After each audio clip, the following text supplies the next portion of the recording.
I'm gonna show you guys the company that owns the fucking world. By the time you get done this video, you're just not only gonna be perplexed, you're gonna feel cheated, violated, insulted, because the entire system is rigged. It's rigged against you from the moment you're born. I said it and I'll continue to say it until you wake fucking up. Most powerful man in the world. Some may say it is the President of the United States. Others may side with corporate America and deem the likes of Jeff Bezos and Elon Musk to be more powerful. But there is someone else. It is likely you have never heard of BlackRock. In less than 30 years, this company has grown from nothing to becoming the world's largest asset manager. The assets in the roster exceed... Can somebody guess how many assets under management BlackRock has? Can somebody guess in the chat, okay? How many assets under management BlackRock has? I want you guys to guess. Okay? So they talk about Elon, he's worth $200 billion. Okay? You got Jeff Bezos worth $100 billion, maybe a little bit less now. How much do you think these guys own of assets under management? Exceed the value of $9 trillion. $9 fucking trillion, bro. Some of you guys don't even know what $9 fucking trillion is.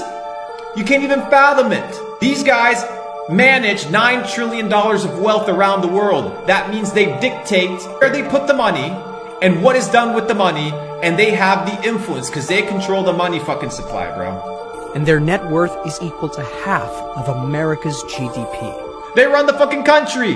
These motherfuckers run the country, bro. From head to toe, and you're out here talking about Joe Schmo, bro. Clearly, they do not need a name in the mainstream media to be successful, or, in fact, own and control the entire world. But who are they? What do they do? And how does this one company in America influence every industry and sector in the world? Let's begin with who they are. BlackRock was founded in 1988 by Larry Fink, along with Robert Kapito, Susan Wagner, Barbara Novick, Ben Golub, Hugh Frater, Ralph Schlosstein, and Keith Anderson. Its aim was to provide corporations with asset management services to help them manage their risks and investments. The idea came when Fink, during his time in First Boston, lost $100 million as its head. That experience became the motivation for him to develop what he and the others considered to be excellent risk management and fiduciary practices. BlackRock first got its funding from Pete Peterson of the Blackstone Group, who believed in Fink's vision of a firm devoted to risk management. Fink's company then essentially became an arm of Blackstone, and it was called Blackstone Financial Management. In exchange for a 50% stake in the bond business, Blackstone gave Fink and his team a $5 million credit line. Within months, the business turned profitable, and by 1989, the group's assets had quadrupled to $2.7 billion. Bro, do you understand how these guys do whatever the fuck they want, bro? And you think you're sitting on your million, 2 million, 100,000, 200,000, you're out here popping bottles like you run shit, bro. You don't run shit. Blackstone's stake in Fink's company then fell to just 40%, as opposed to the 60% held by Fink and his group. The firm adopted the name BlackRock in 1992, and by the end of that year, BlackRock was managing $17 billion in assets. By the end of 1994, they were handling $53 billion. Now the question is, and I'm gonna dissect this to you so you understand how deep and dark this shit goes. Whose assets? Right? That's not the problem here isn't BlackRock, is whose assets does BlackRock control?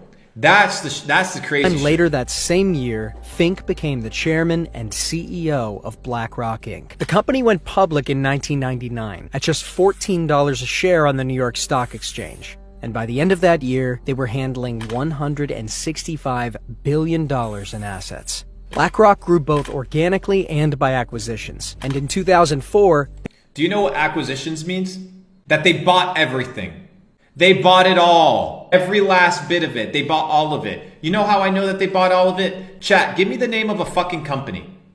Any company over the last years that's had an influence over our country. I mean, they fucking bought everything. Give me the name of a company. Any company that's publicly listed. Somebody said TikTok. TikTok's not an American company. All right, let's start with Tesla. Boom.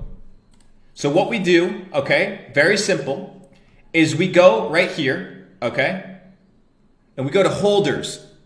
I'm going to teach you guys how to run this shit. Top holders. Companies that, between these two companies, Vanguard and BlackRock, they own 11% of Tesla.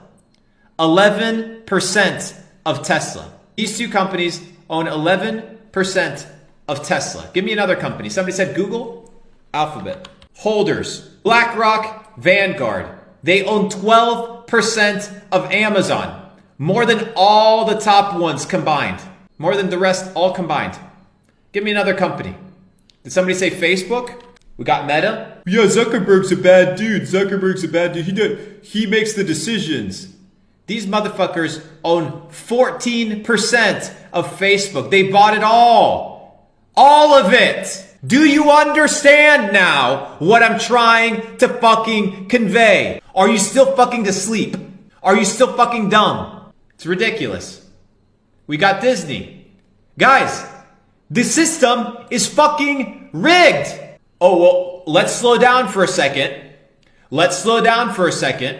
Y'all ready for some crazy shit? Let's see who owns Pfizer. These motherfuckers own 16% of Pfizer.